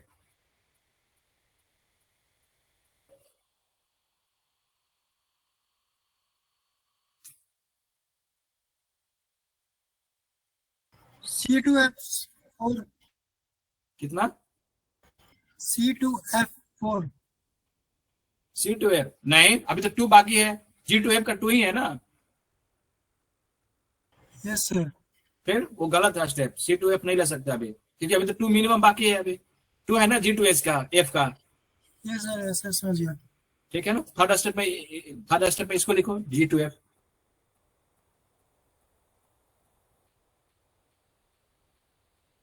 ठीक, आया समझ में थर्ड स्टेप? हेलो, हाँ सर। ठीक है। तो तीन स्टेप तक हमने देख लिया है। अब नेक्स्ट मिनिमम, अब मैं ग्राफ से ही समझा रहा हूँ, अब स्टेप आपको समझ में आ गया ना? अब नेक्स्ट मिन आपको चूज करना है, तो टू के बाद नेक्स्ट मिन चूज करो। कितना है, थ्री कहीं पर है, थ्री नहीं है। उसके बाद क्या है, फोर है ना, फोर। Yes sir. तो फोर देखो दो जगह है, फोर दो जगह है, एक सी टू एफ का है और एक ए टू बी का है ना? हाँ सर। आप कोई भी ले सकते हो, ठीक है ना, कोई भी ले सकते हो। तो अब आपका स्टेप समझ में आ गया ना? अब फाइनल में डायग्राम से ही समझा रहा हूँ। देखो यहाँ पर हमने जो आपका स्पैनिंग ट्री बनकर आएगा, मिनिमम कॉस्ट स्पैनिंग ट्री बनकर आएगा, वो ऐसा आएगा। तो देखो मैं इसको समझा दे रहा हूँ आपको। अब स्टेप आपको समझ में आ गया है, आप कंटिन्यू कर लीजिएगा। देखो एज, हर एज पर यहाँ पर दो वैल्यू लिखा गया है। तो एक वैल्यू जो रेड है वो उसके कॉस्ट को रिप्रेजेंट कर रहा है, और जो कन्वर्ट ब्रैकेट में लिखा गया है वो स्टेप को रिप्रेजेंट कर रहा है। तो देखो पहला स्टेप हमने क्या लिया है, एच टू जी लिया है ना अभी हमें? Yes sir. ठीक है। दूसरा स्टेप में हमने क्या लिया है, आई टू सी। देखो यहाँ पर टू लिखा हुआ है ना ब्रैकेट में। हाँ सर। थर्ड स्टेप में हमने क्या लिया है, जी टू एफ। थर्ड स्टेप तो हमने डिस्कस कर लिया है ना। तो देखो थर्ड स्टेप में हमने क्या लिया है, जी टू एफ। जब आप हर स्टेप को लास्ट में कनेक्ट करोगे तो आपका ऐसा ही डायग्राम बनेगा, ऐसा ही ट्री बनेगा। ठीक है, चलो फोर्थ स्टेप में देखो हमने ए टू बी लिया है, देखो उसके नीचे फोर्थ लिखा गया है ना, 4। Yes sir. फिफ्थ स्टेप में हमने क्या लिया है, सी टू एफ लिया है, देखो फिफ्थ लिखा गया है ना उसके नीचे। Yes sir. ठीक है, उसके बाद सिक्स स्टेप में कौन सा है, देखो इसमें इस ग्राफ के अकॉर्डिंग सी टू डी है ना सिक्स। हाँ सर। लेकिन अब मैं एक चीज बताने जा रहा हूं आपको, मैं फिर मेन ग्राफ पे ले जा रहा हूं। देखो यहां तक तो क्लियर था, पहला में एच टू जी 1 आया, दूसरा में हमने आई टू सी ले लिया 2 था, ठीक था, यहां तक समझ में आ गया। जी टू एफ 2 ये भी ले लिया, ये भी समझ में आ गया। चौथे स्टेप में ए टू बी ले लिया 4, ये भी समझ में आ गया। पांचवें स्टेप में सी टू एफ ले लिया, ये भी समझ में आ गया। अब पांचवा स्टेप के बाद जो छठा स्टेप है वो इसका नेक्स्ट मीन क्या है, इस ग्राफ में देखकर बताओ। नेक्स्ट मीन उसके बाद से कौन सा वैल्यू है नेक्स्ट मीन?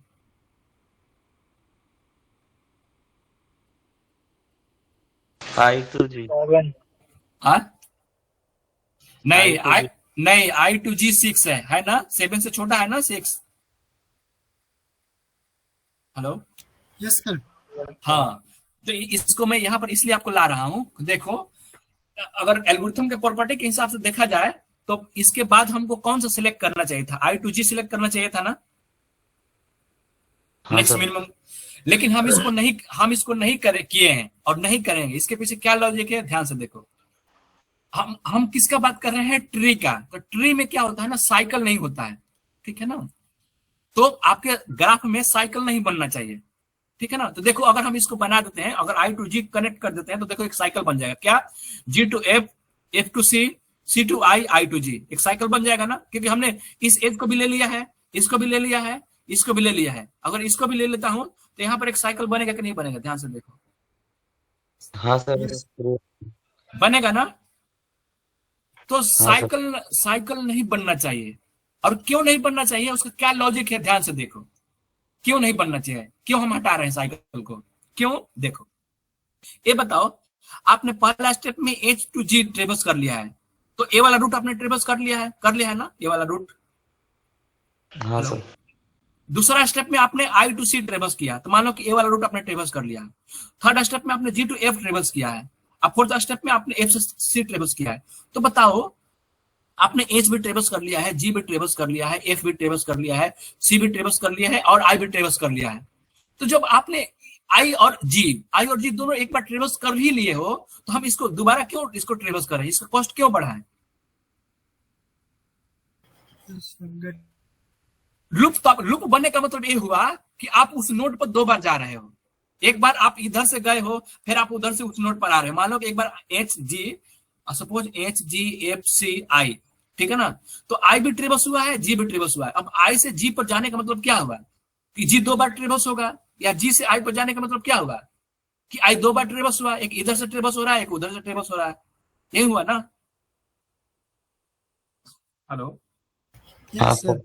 तो किसी लूप तभी बनेगा जब किसी नोड पर 2 बार जाओगे। तो किसी नोड पर हम 2 बार क्यों जाएं, हमको तो मिनिमम कॉस्ट निकालना है। तो जब एक बार किसी नोड पर हम ट्रेवर्स कर लिए हैं तो हम दोबारा उस पर क्यों जाएंगे, कोई लॉजिक नहीं बनता है ना। दोबारा जाओगे तो कॉस्ट ऑटोमेटिकली इंक्रीज हो जाएगा ना। हाँ सर। Yes sir, getting.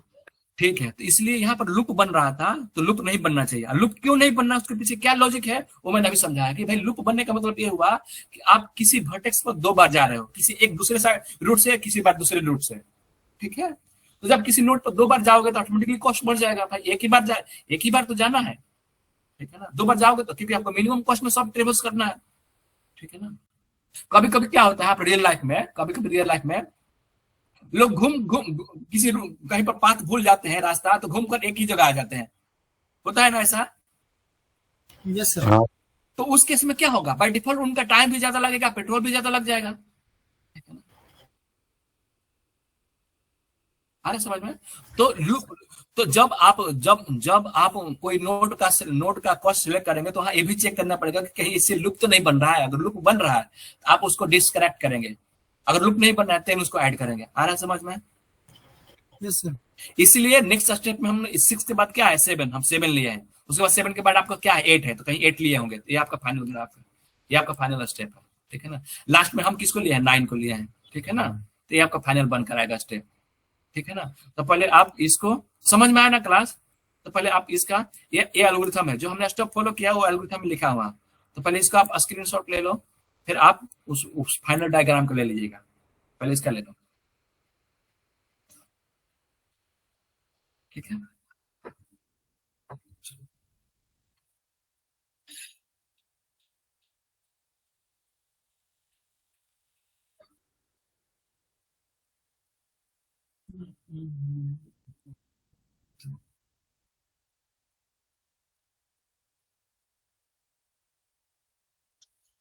ले लिया।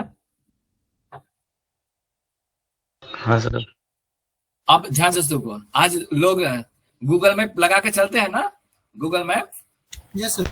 तो शॉर्टेस्ट पाथ दिखाता है ना कि यहाँ से इस रूट से आपको शॉर्टेस्ट पड़ेगा, दिखाता है कि नहीं दिखाता है। हाँ सर। एक तो रास्ता भी दिखाता है और दूसरा में ये भी बताता है कि इस रूट से जाओगे तो आपको कम पड़ेगा, इस रूट से जाओगे तो लॉन्ग पड़ेगा, दिखाता है ना। हाँ सर देख रहा हूँ। तो वो सब इसी का इम्प्लीमेंटेशन है, ठीक है ना। अभी आगे हम डिस्कास्ट्रा भी पढ़ेंगे, तो इसका भी कंसेप्ट यूज हुआ है उसमें गूगल मैप में, और डिस्कास्ट्रा एल्गोरिथम का भी यूज हुआ है और कुछ और एल्गोरिथम का यूज हुआ है, ठीक है ना, कि कॉस्ट कैसे फाइंड कर लेता है मिनिमम, ठीक है ना, कैसे डिस्टेंस फाइंड कर लेता है। यहाँ cost means what, cost means distance, आ रहा है समझ में। Yes sir. चलो अब ये फाइनल ले लो, आपका भी उतना ही बन कराना चाहिए। और टोटल कॉस्ट भी अभी दिखाना है आपको कि टोटल कॉस्ट कितना है, इसको ऐड करके अभी बताओगे मुझे टोटल कॉस्ट कितना आपने आया।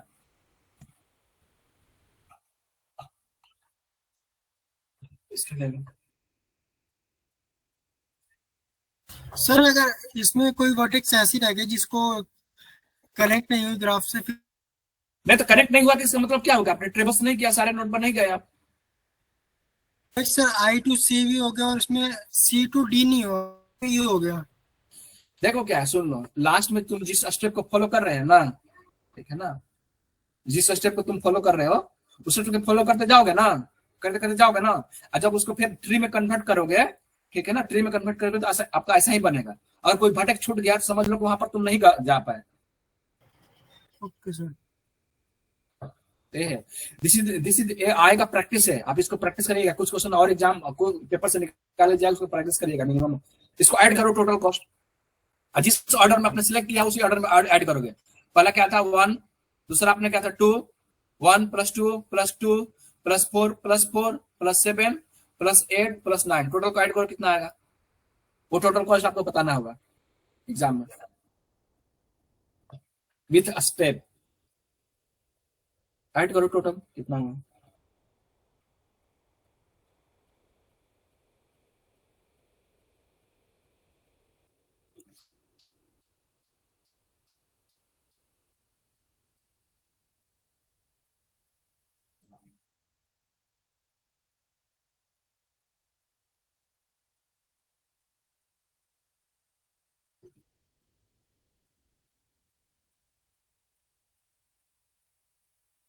हो गया, कितना है टोटल कॉस्ट, 37 आएगा, ठीक है ना, कैलकुलेट करना ना उसको।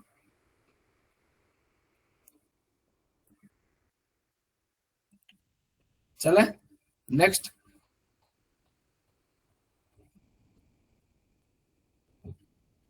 ये है प्रिम्स, पहले स्क्रीनशॉट ले लो इसका।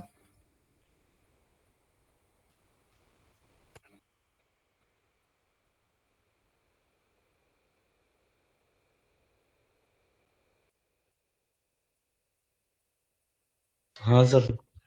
ले लिया। अब फिर मैं ओरिजिनल क्वेश्चन पर जा रहा, अब हम इसी को फिर प्रिंस से निकालेंगे, ठीक है क्लास, दिख रहा है डायग्राम। फिर से प्रिम्स एल्गोरिथम लिखो, ऐसे वही वही डायग्राम बनाओ, या मत बनाओ, समझ लोगे तुम, अब इतना डर नहीं है, ठीक है ना। प्रिम्स एल्गोरिथम बताओ, पहला स्टेप।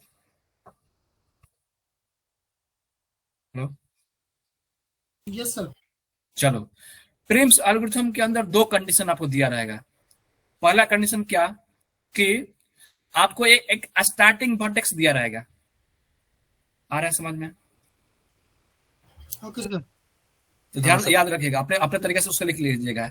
स्टार्टिंग वर्टेक्स गिवन रहेगा एग्जाम में, ठीक है ना। सपोज नहीं गिवन हुआ तो आप क्या करोगे कि जो वर्टेक्स जिस एज का मिनिमम कॉस्ट है आप वहां से स्टार्ट कर सकते हैं, ठीक है ना। तो मैं अज्यूम करके चल रहा हूं कि यहाँ वर्टेक्स दिया हुआ है, तो लिख लो नोट में, पहला start vertex H, start vertex edge, और पहला स्टेप में लिखिए स्टार्ट वर्टेक्स आपको मिल गया, एज मिल गया ना, पहला कंडीशन। Yes sir. हाँ, अब स्टेप 1 लिखिए। अब स्टेप 1 में क्या है कि एज से आप कहां कहां जा रहे हैं उसको देख लीजिए, उसमें से जो मिनिमम होगा उसको आप सिलेक्ट करेंगे। देखिए एज से आप ए पर जा सकते हैं, उसका कॉस्ट 8 है। एज से आप बी पर जा सकते हैं, उसका कॉस्ट 11 है। एज से आप आई पर जा सकते हैं, उसका कॉस्ट कितना है 7, और एज से जी पर जा रहे हैं, उसका कॉस्ट कितना है 1।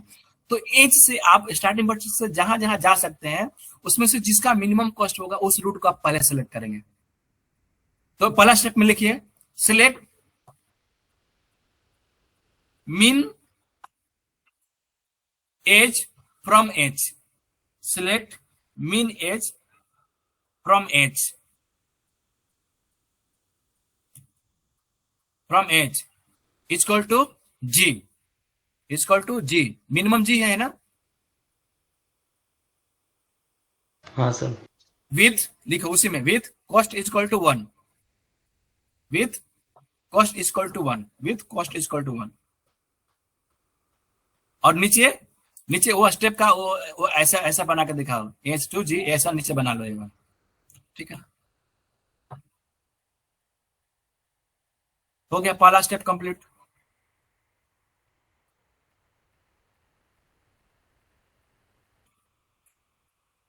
पहला स्टेप कंप्लीट हो गया। Yes sir.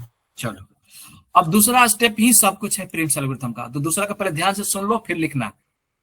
स्टेप सेकंड नाम डाल लो, स्टेप सेकंड लिखो मैं जो बोल रहा हूं। Select next adjacent mean vertex only, select next adjacent mean vertex only, select next adjacent mean vertex only. इसका मतलब क्या हुआ ध्यान से सुनो, लिख लिया जो मैंने बताया था। Select next mean adjacent vertex only, समझाऊं इसका मतलब क्या हुआ। हाँ सर। हाँ, यहाँ पर एक वर्ड जुड़ा गया है एडजेसेंट, इसका मतलब क्या हुआ कि अभी पहला स्टेप में जो आपने ट्रेवर्स किया है तो उसमें से आपने 2 वर्टेक्स को ट्रेवर्स कर लिया है, एक तो है एज और एक जी।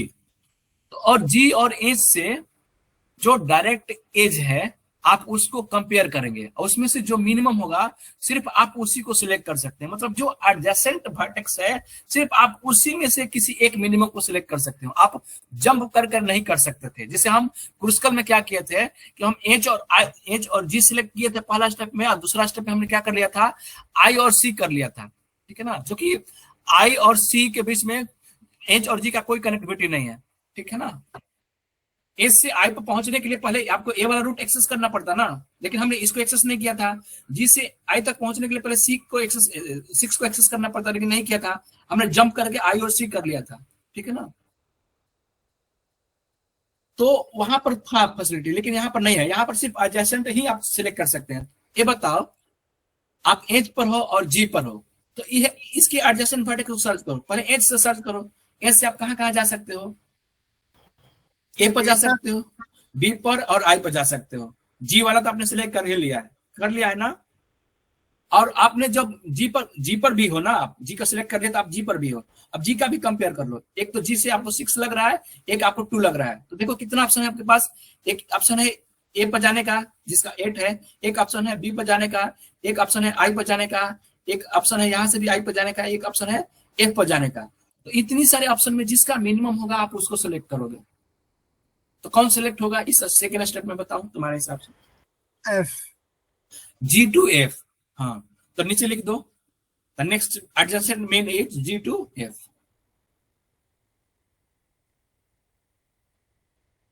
आ गया समझ में। हाँ सर। ठीक है, अब थर्ड स्टेप में यही सेकेंड वाला ही स्टेप लिखिए। Now select the next adjacent main, now select next adjacent main लिखिए। अब बताइए कि अब नेक्स्ट एडजेसेंट मेन में क्या सिलेक्ट करेंगे। तो देखिए नेक्स्ट एडजेसेंट मेन में बताइए कौन सा सिलेक्ट करेंगे, थोड़ा आप देखकर बताइए कौन सा सिलेक्ट करेंगे। सी, डेफिनेटली, क्योंकि देखो लेकिन नेक्स्ट मीन तो 2 है ग्राफ के हिसाब से, आई टू सी 2 है ना। हेलो, ये सबका कनेक्टेड नहीं है सर। हाँ वो एडजस्टेंट नहीं है ना, एज का एडजस्टेंट है ना, जी का एडजस्टेंट है ना, एफ का एडजस्टेंट है। तो भाई जो एडजस्टेंट है उसी में से आपको मीन सिलेक्ट करना पड़ेगा। तो इसमें से जो मिनिमम बचेगा वो मिनिमम है वो 4 ही है। तो आप नेक्स्ट स्टेप में आप F2C जाएंगे। चलो लिख लो नेक्स्ट स्टेप में F2C। स्टेप नंबर 3 था। Step number 4 select next mean. अब उसमें बताओ आप क्या सिलेक्ट करोगे। आई हाँ C2I, C2I आ रहा है समझ में। अब कोई बताएगा कि क्रूस्कल और प्रिंस में क्या डिफरेंस है। क्रूस्कल प्रिंस में बस इतना ही डिफरेंस है कि क्रूस्कल है वो कहीं से कहीं मिनिमम सिलेक्ट कर सकता है, लेकिन प्रिंस में कंडीशन ए है कि वो आपका एडजेसेंट मिनिमम होना चाहिए बस। आ रहा है समझ में। Yes sir. तो हाँ, अब एक चीज ध्यान से रखो, अगर एक ग्राफ का क्रूस्कल से भी मिनिमम का सस्पेंड निकालना पड़े और उसी ग्राफ का प्रिंस से भी निकालना पड़े तो दोनों का कॉस्ट हमेशा सेम आएगा। ठीक है, ये ध्यान रखना, दोनों का कॉस्ट हमेशा सेम आएगा। प्रिम्स में क्या है, एक आपको स्टार्टिंग वर्टेक्स गिवन रहेगा, क्रूस्कल में नहीं गिवन रहेगा। अब दोनों की टाइम कम्प्लेक्सिटी कितना होता है, ऑर्डर E + B। ठीक है ना, तो ये है प्रिम्स का। अभी आपने ले लिया था स्क्रीनशॉट, ये था ये उसका एक्चुअल एल्गोरिथम है जब लिया था। ठीक है ना, टाइम कम्प्लेक्सिटी कितना होता है, ऑर्डर E log B होता है, sorry order E log B, और उतना ही उसका भी होता है। और इसके बारे में कुछ और चीज मैं यहाँ लिख कर रखा हूँ। ठीक है ना, अभी सब चीजें हेल्प करेगा आपको। आ गया समझ में क्रूस्कल प्रिंस में क्लास। हाँ सर। ठीक है, अब एक आपको बता रहा हूँ, अब क्लास में बाइंड अप करूंगा, ज्यादा नहीं बताऊंगा नहीं तो आप लोग ज्यादा कंफ्यूज हो जाओगे। अब मैं ग्रीडी एल्गोरिथम समझा देता हूँ थोड़ा सा इसके बाद हम ग्रीडी पढ़ेंगे नेक्स्ट क्लास है, आज नहीं पढ़ाऊंगा, लेकिन आप थोड़ा सा मैं डिस्कस कर देता हूँ ताकि नेक्स्ट क्लास में बस एग्जाम्पल बताना पड़े। ग्रीडी एल्गोरिथम क्या है कि एक एल्गोरिथम, एक अप्रोच है उस प्रॉब्लम को सॉल्व करने के लिए। ऐसे प्रॉब्लम को सॉल्व करता है किस टाइप प्रॉब्लम को सॉल्व करता है, जहां पर किसी भी प्रॉब्लम का मल्टीपल सॉल्यूशन आ सकता है। ठीक है ना, लेकिन उसमें से आपको ऑप्टिमल सॉल्यूशन चूज करना हो। जैसे एक क्रूस्कल प्रिंस, एक ग्रीडी एल्गोरिथम है। ठीक है ना, ये बताओ मैं ये कह रहा था, सॉरी,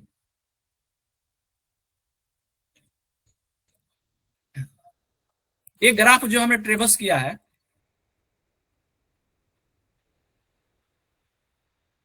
क्या इसको दूसरे तरीका से भी ट्रेवर्स किया जा सकता है कि नहीं किया जा सकता है।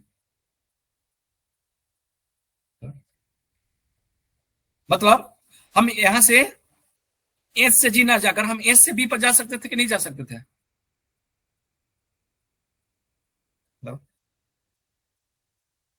हेलो सर पर लोएस्ट तो जी ही रहता है। मैंने तो वही मैं कह रहा हूँ, जा तो सकते थे ना, लेकिन आपको मिनिमम फाइंड करना है। तो इसका मल्टीपल सोल्यूशन हो सकता है कि नहीं हो सकता है, मल्टीपल सोल्यूशन हो सकता है ना, कॉस्ट ज्यादा आ जाएगा।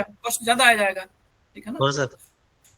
तो जो ग्रीडी एल्गोरिथम है ये ऐसे प्रॉब्लम को सॉल्व करता है जहां पर मल्टीपल सॉल्यूशन आ सकता है, लेकिन उसमें से बेस्ट सॉल्यूशन को आपको फाइंड करना होता है। आ रहा समझ में। Yes sir. सर तो इसमें क्वेश्चन बताओ। हमने जो पिछली बार करा था ये, हेलो सर बस जूम करने से क्वेश्चन। आपकी आवाज कट रही है, आप ऑफलाइन क्लास में आइएगा तो मैं बोर्ड पर आपको किसी भी तरीके से समझा दूंगा। ठीक है ना, परेशान ना होइए, कोई भी डाउट आपको नहीं पूछेगा। ये C2I आया, इसके बाद ये दोबारा हाँ बताओ, आवाज तुम्हारी कट जा रही है बीच में। सर ये जो C2I आ गया इसमें एक बार, हाँ। इसके बाद अब ये दोबारा दूसरी एज पे कैसे जाएगा। अरे तो नेक्स्ट मिनिमम सिलेक्ट करो, जहां जहां तुम हो वही अप्रोच का फॉलो करना, कंफ्यूज मत हो। जहां जहां तुम हो, अभी जिस अप्रोच का हमने फॉलो किया कर वहां पहुंचे हैं, उसी अप्रोच को अगला स्टेप में भी फॉलो करो। मतलब किसी दूसरी एड से भी कनेक्ट कर सकते हैं फिर। हाँ, आप जिस वर्टेक्स को विजिट कर चुके हैं वो सब पर चेक करो। सर डायरेक्शन इतनी जरूरी नहीं है कि अगर C2I आए तो आई से ही होना चाहिए। क्या सर मतलब डायरेक्शन को इतनी ज्यादा इंपॉर्टेंट नहीं है, अगर C2I आया है तो हम किसी और से भी कर सकते हैं। C2I कैसे आया, तुम्हें नहीं पता चला? सर समझ गया। यहाँ C2I आया है ना कि I2C आया है? Sir C2I। C2I आया है ना, तो फिर अब तुम कहाँ हो? अब तुम H पर भी हो, G पर भी हो, F पर भी हो, C पर भी हो, I पर भी हो। अब इसमें से देख लो कहाँ तुम जा सकते हो, जो मिनिमम होगा उसको सिलेक्ट कर लेना, बस लूप नहीं बनना चाहिए। सर ऐप से भी तो जा सकते हैं मतलब कहीं? किसे? सर वही आई थिंक वही मैं बता रहा हूँ कि तुम लास्ट में C से I तक पहुंच गए, इसका मतलब सिर्फ I से ही सिलेक्ट नहीं करोगे, तुम C से भी चेक करो, G से भी चेक करो, H से भी चेक करो, F से भी चेक करो। यही तो मैं रिपीट कर रहा हूँ प्रोसेस। आप जो ट्रेबल्स कर चुके हो, जो ट्रेबल्स कर चुके हैं, वहां सब पर आपको उसके एडजस्टमेंट फैक्टर्स को चेक करने की प्रोबेबिलिटी है, मतलब पॉसिबिलिटी है, ठीक है ना। ऐसा नहीं कि लास्ट में आप I पर नहीं पहुंचे हो। आप ये मान कर चलो कि आप I पर भी हो, C पर भी हो, F पर भी हो, G पर भी हो, H पर भी हो, इसमें से जो ठीक है ना। चलो अब ग्रेडी का थ्योरेटिकल चीजें सुन लो, मैं इसका प्रॉब्लम नेक्स्ट प्रॉब्लम हम ऑफलाइन क्लास में डिस्कस करेंगे। एक क्या है देखो, इसको पढ़ लेना। Algorithm design technique where the optimal solution is generated piece by piece, मतलब आपकी छोटे छोटे पार्टों में डिवाइड करके ऑप्टिमल सॉल्यूशन जनरेट करता है। ऑप्टिमल तो मतलब कि जो मिनिमम हो, ठीक है ना। Having constructed the part of the solution we extend the solution by identify the next part of the easy. इसका मतलब कुल मिलाकर जो क्या होगा कि एक प्रॉब्लम को छोटे छोटे प्रॉब्लम में डिवाइड करता है, देन उसको सॉल्व करता है, ठीक है ना। इसकी 3 कंडीशनिंग है। क्या कंडीशन है? फिजिबल सॉल्यूशन होना चाहिए, फिजिबल सॉल्यूशन। इसका मतलब क्या हुआ ये बताओ। दिल्ली से जयपुर जाना है, क्या क्या तरीका है जाने के लिए बताओ।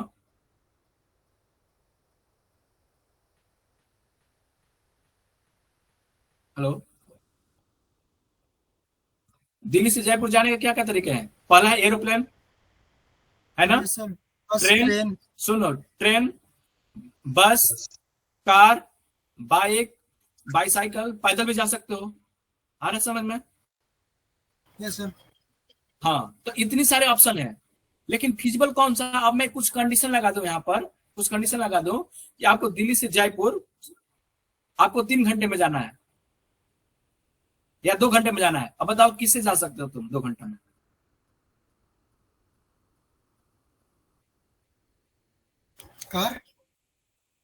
कार से जा सकते हो 2 घंटे में।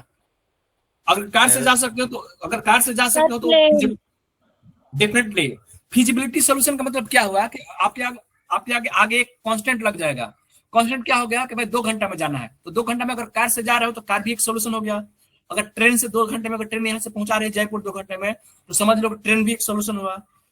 एरोप्लेन 2 घंटे में पहुंचा देगा, यस एरोप्लेन तो लग रहा है कि पहुंचा देगा। तो हमारे पास अगर हिसाब से देखा जाए 2 घंटा के हिसाब से, तो सिर्फ किससे फिजिबल है? सिर्फ एरोप्लेन से फिजिबल है। कार से 2 घंटे में आप नहीं जा पाओगे जयपुर, ठीक है ना।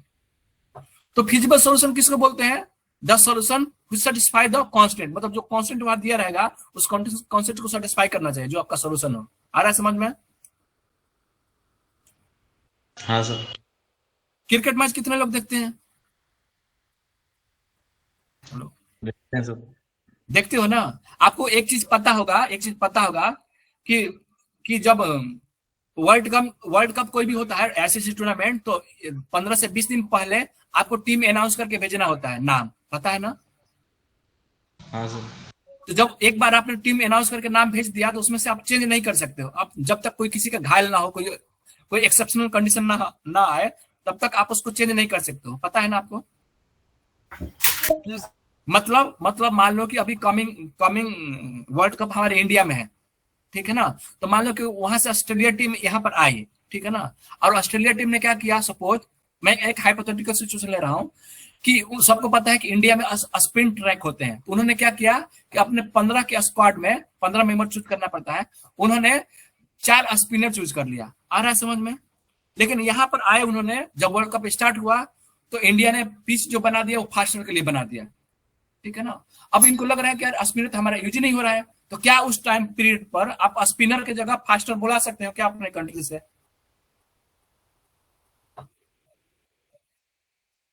बुला सकते हो उस टाइम पर? No sir. नहीं बुला सकते हो। क्यों? क्योंकि आपने एक बार सिलेक्ट कर लिया है। तो जो नेक्स्ट स्टेप है, थर्ड स्टेप, इरिकवरेबल, मतलब once we choose the solution we can't throw it, या बैक ट्रैक नहीं कर सकते हो। तो इसमें क्या होता है कि बैक ट्रैकिंग नहीं है, आपने कोई सोल्यूशन चूज कर लिया है तो उसी को लेकर आपको फर्दर प्रॉब्लम को सॉल्व करना पड़ेगा, ठीक है ना। मैरिज के केस में होता है, ठीक है ना, आपने पार्टनर से जिस पार्टनर से शादी कर लिया, आप उसको, अब वो अच्छी हो चाहे नहीं हो, आपको रखना पड़ेगा, ठीक है ना। चलिए, ये है next, locally optimal. Locally optimal का मतलब क्या होता है कि एक बड़े प्रॉब्लम के छोटे छोटे प्रॉब्लम में डिवाइड कर देता है, फिर उस छोटे प्रॉब्लम को सॉल्व करते हैं, उसमें से जो बेस्ट निकल कर आता है उसको टीम बनाता है। जैसे सपोज हमारे देश में बहुत सारे रणजी क्रिकेट टीम है, ठीक है ना। हर रणजी ट्रॉफी मैच होता है, तो जिस टीम में जो अच्छा प्लेयर होता है उसको सिलेक्ट करके फिर फाइनल उसको इंडिया टीम में लाया जाता है। ये सब चीजें पता है कि नहीं आपको, ठीक है। हाँ सर पता।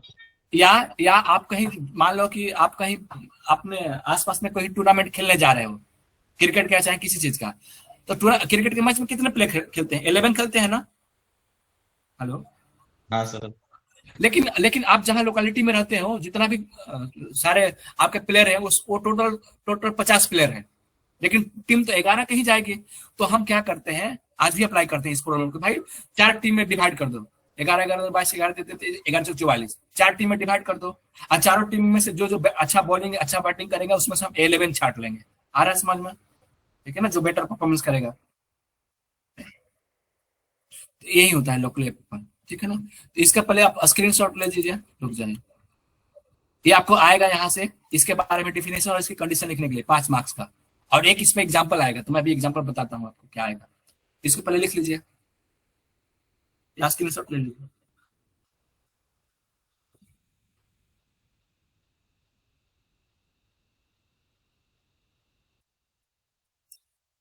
हो गया तीनों का मतलब?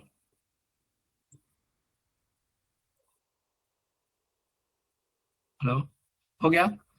हाँ सर। हाँ, अब ये जो ग्रेडी एल्गोरिथम है ना, बहुत सारे प्रॉब्लम को सॉल्व करता है, ठीक है ना। उसमें से जो एक फेमस प्रॉब्लम है जो अक्सर पूछा जाता है, होता है नैपसैक प्रॉब्लम, ठीक है ना। नैपसैक प्रॉब्लम, इसमें क्या होगा, आपको एक थैला दिया जाएगा, मान लो 20 केजी का, और एक टापू पर आपको छोड़ दिया जाएगा, और टापू पर आपको डायमंड मिलेगा, गोल्ड मिलेगा, सिल्वर मिलेगा, उसको आपको उठा कर लाना है। तो किसको कितना उठा कर लाओगे कि आपका मैक्सिमम प्रॉफिट मिले मार्केट में? अब 20 केजी ही आप ला सकते हो, तो ऐसा एक प्रॉब्लम है, ठीक है ना। तो इसको भी आप फोटो क्लिक कर लो या स्क्रीनशॉट ले लो। इसको मैं नेक्स्ट क्लास में समझाऊंगा, थोड़ा सा लंबा है तो मैं ऑफलाइन में इसको समझा दूंगा। न्यूमेरिकल है,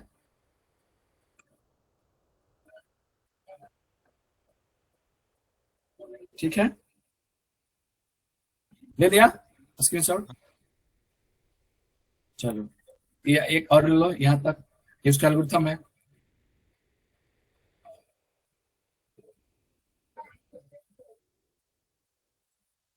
हो गया, और फाइनल सॉल्यूशन इसका यहाँ है, इस पेज पर, ये है, इतना तक है। 31.5 इसका आंसर आएगा, ठीक है ना।